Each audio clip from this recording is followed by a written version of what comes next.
অনাকাঙ্ক্ষিত ঘটনার জন্য আমি আন্তরিকভাবে দুঃখিত।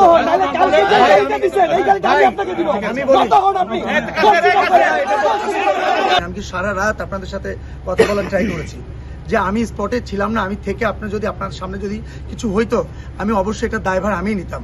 কিন্তু তারপরও যে ঘটনাটা ঘটেছে এটার জন্য আমি সত্যি কথা আমার মেম্বাররা বলেন বা যাদের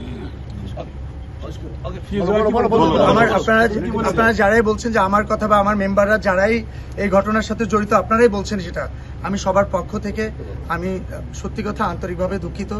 সবাই এটা ক্ষমা সুন্দর দৃষ্টিতে দেখবেন।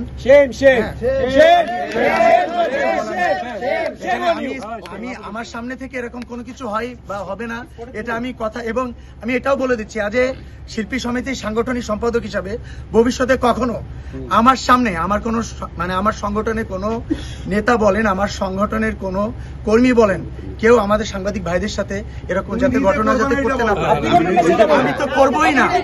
আমি তো ভাই আপনি একজন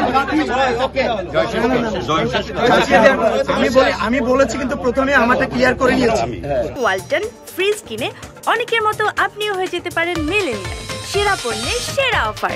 আমার একটা ভাইকে আমি কখনো হাত দিই না, সে প্রমাণ দিতে পারবে না, কিন্তু আমার কথা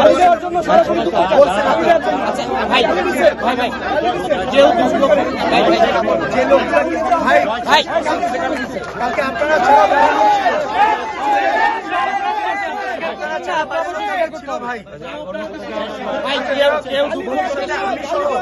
ভবিষ্যতে আমি সহ আমার কোন কর্মী আপনাদের আমার সাংবাদিক ভাইদের সাথে এরকম যাতে কোনো ঘটনা না ঘটে এটা থেকে সোচ্চার থাকবো আমরা সবাই। আমি থাকবোই, আমি থাকবো। আপনারটা বলেন যে আমি করেছি এটা আমি আমাকে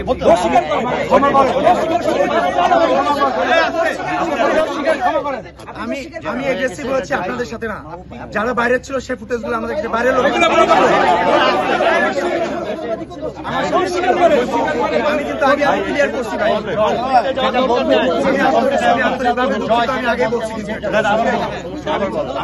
কালকের অনাকাঙ্ক্ষিত ঘটনার জন্য আমি আন্তরিকভাবে দুঃখিত। আমি বলি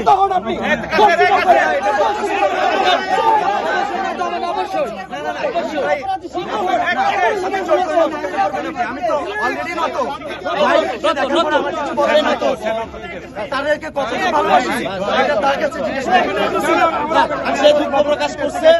আচ্ছা আমরা সবাই মনে হয় জয়ের বক্তব্য শুনলাম না, জয় বক্তব্য আমি যেটা বলছি না